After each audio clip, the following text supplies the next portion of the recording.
Este castillo inspiró a muchas animaciones de cuentos de hadas de Disney, llenos de fantasía y alegría. Pero realmente aquí pasaron cosas tan oscuras y turbias que nos hacen decir, vaya dato perturbador.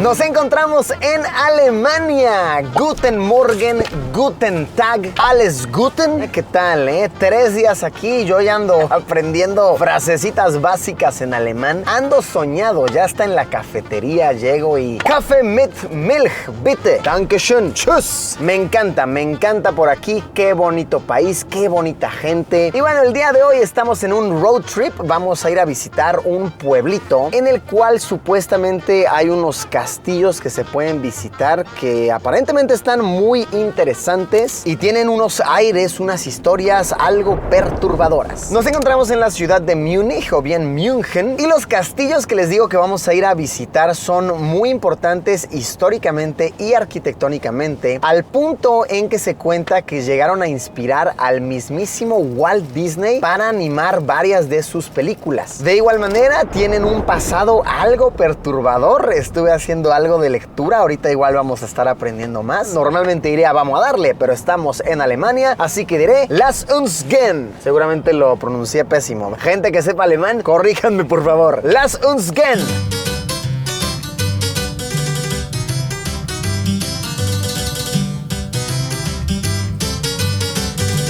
Tras unas 2 horitas de carretera hemos llegado ahora sí al pueblito de los castillos de Hohenschwangau y de, esperen, déjenme corroboro el nombre del otro, Neuschwanstein. Espero estarlo pronunciando de una manera correcta. Está precioso, está divino, sin duda entiendo por qué la arquitectura de estos castillos inspiraron a las animaciones de Walt Disney. De hecho, bien se dice que el castillo de Neuschwanstein inspiró directamente a la animación para el castillo de la Bella Durmiente.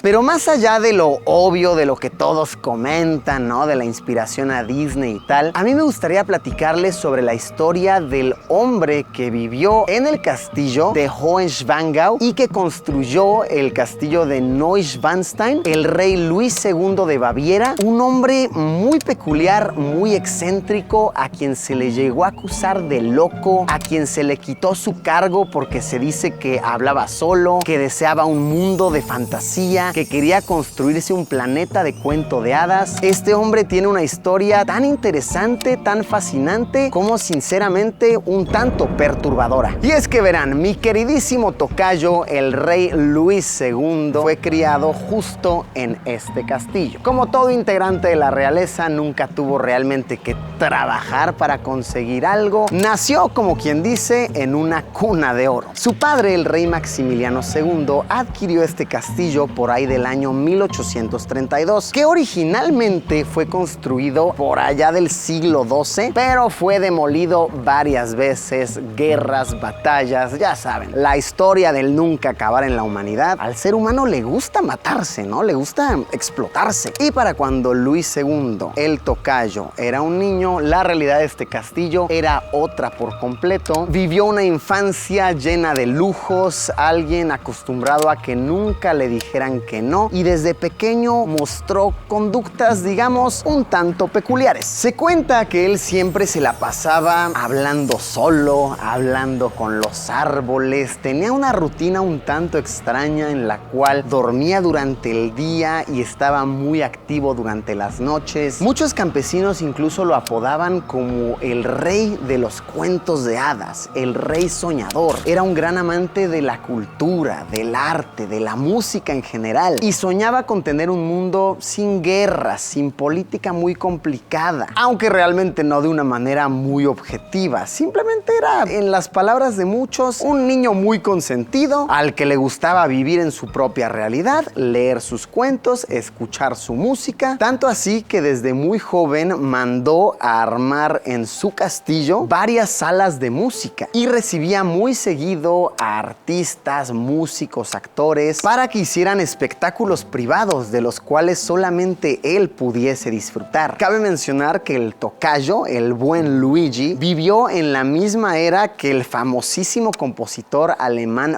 Wagner. Y se cuenta, de hecho hay muchas evidencias de esto, que él aprovechaba su poder y su dinero para hostigar a Wagner con cartas, con favores, con ofertas monetarias, al punto en que el compositor llegó a evitarlo monumentalmente. El equivalente a que hoy tu artista preferido agarre y te bloquee a ti personalmente en Twitter, en Instagram, en Facebook, de todos lados, porque eres un fanático intenso y molesto, así igualito era el tocayo, nuestro carnal Luis II. Y por cierto, ¿dónde nació el rey, el tocayo? Pues resulta que nació en este palacio de aquí, el palacio de Nymphenburg, pero realmente nunca vivió acá, solamente sus primeros días, primeras semanas, como un símbolo importante porque este palacio era como la casa de verano de la familia. No, vean esto, o sea, claramente una familia súper millonaria. Entonces todos los integrantes de la familia tenían que nacer aquí. En el sitio se expone la misma cama donde nació, ahí la puedes ver, otros muebles y pinturas originales. Y sí, en efecto, aquí en este masivo palacio vio sus primeros momentos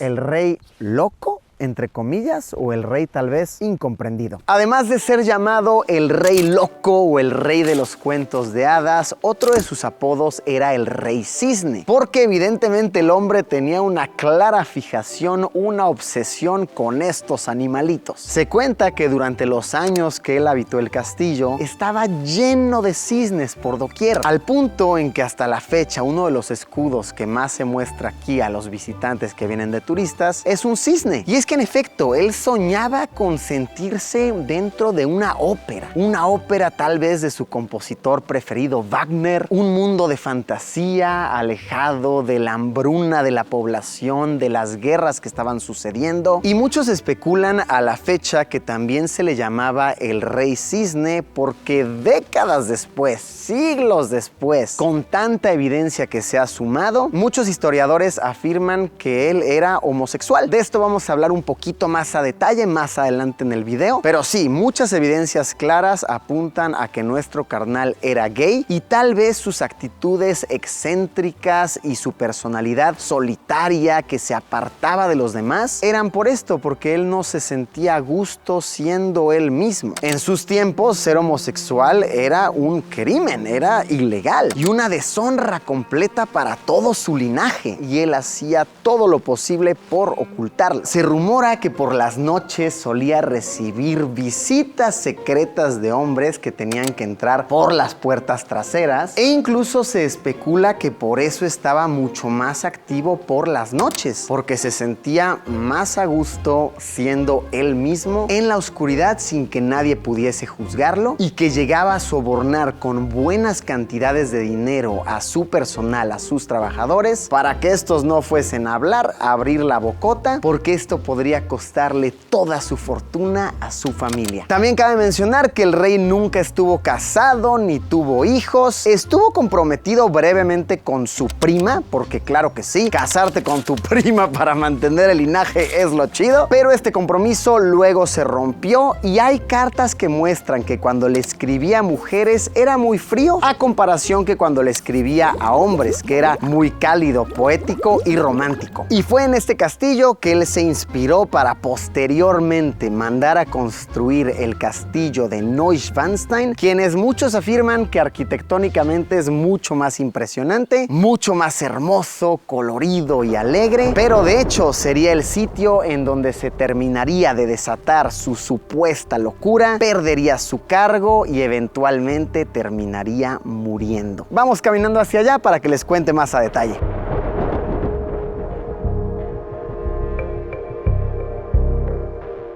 Vean, ya desde aquí se empieza a ver el castillo, estará tal vez a una media hora caminando. Ese castillo divino, digno de un cuento de hadas, sería el capricho que endeudaría a nuestro tocayo por la cantidad hoy en día equivalente a más de $1,000 millones y lo que marcaría toda su perdición. Pero ¿por qué se endeudaría el tocayo si bien dices que era un rey, Luisillo? Pues excelente pregunta. Resulta que de todas las cosas entre comillas malas que muchos dicen de de él. Algo que se le defiende hasta la fecha es que no usó los recursos del pueblo para ninguna de sus excentricidades. No usaba los recursos del pueblo para sus conciertos privados, sus obras particulares, ni sus grandísimas construcciones, sino que usaba dinero de su propio bolsillo. ¿Y cómo es que él tenía tantísimo dinero? Pues como podemos intuirlo, era heredero de una de las familias más acaudaladas, que tenía acceso a minas, bosques de tala de madera,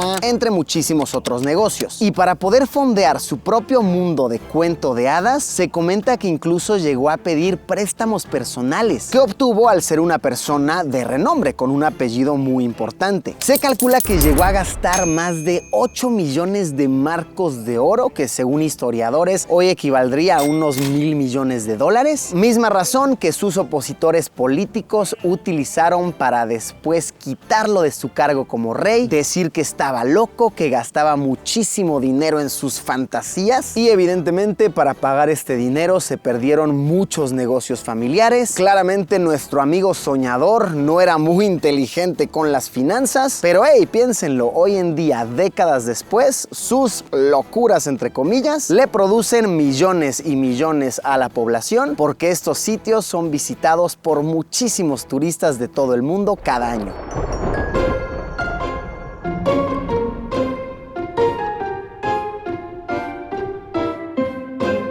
Después de una larguísima caminata llegamos y wow, sí que es súper impresionante. Uno entiende por qué nuestro carnal se endeudó por tantísimo dinero. El hecho de que está construido encima de una montaña en donde era dificilísimo subir los materiales. Las obras debían pararse parcialmente durante los inviernos por la enorme cantidad de nieve. Se estima que a la vez llegaban a haber más de 200 trabajadores dándole día y noche, y lo más irónico de todo es que el rey ni siquiera llegó a verlo terminado, pues a tan solo 17 años de su inicio de construcción, él murió y solamente vio 15 habitaciones terminadas de las más de 200 que tenía planeadas. Cabe mencionar que esta construcción fue nominada para ser una de las 7 maravillas del mundo moderno, pues cuando se planeó era algo súper innovador. Por ejemplo, contaba con agua caliente corriente, que en aquel entonces era como el tope de la modernidad. También tenía inodoros con descarga automática y timbres con funcionamiento eléctrico para llamar a los cientos de trabajadores. Por todos estos detalles es que se explica la razón de su altísimo precio. Y es que sí, esta cosa está masiva, es muy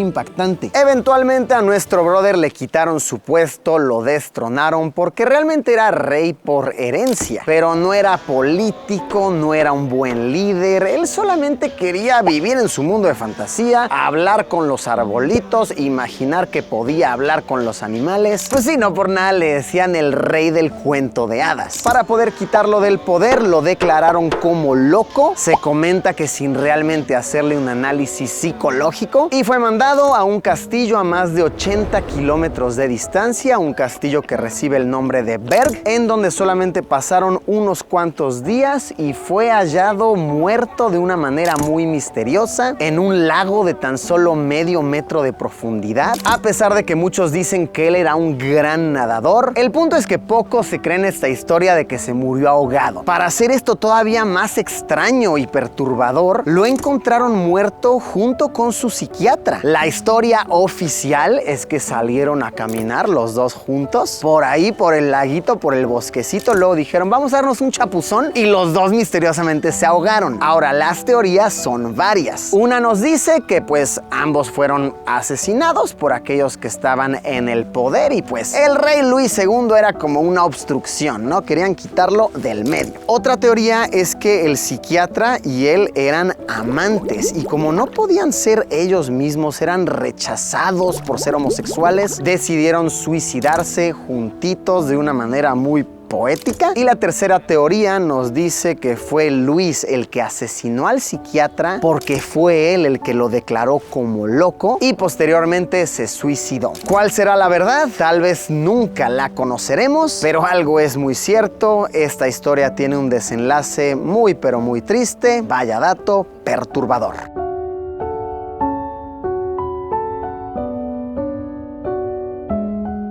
En total, el rey vivió solo 172 días en su tan soñado castillo, nunca pudo verlo acabado y hoy en día es una atracción turística, propiedad del estado de Baviera, visitado por hasta 6,000 turistas cada día en temporada alta. Como lo han visto, la oscura y un tanto perturbadora historia detrás del castillo que ha inspirado a tantas animaciones de Disney. ¿Conocían esta historia? ¿Les gustaría añadir algún otro dato peculiar, otra curiosidad? Los leo abajo en los comentarios. Muchísimas gracias por haberme acompañado en una aventura más. Nos vemos como siempre, ya lo saben, en unos días con un video nuevo.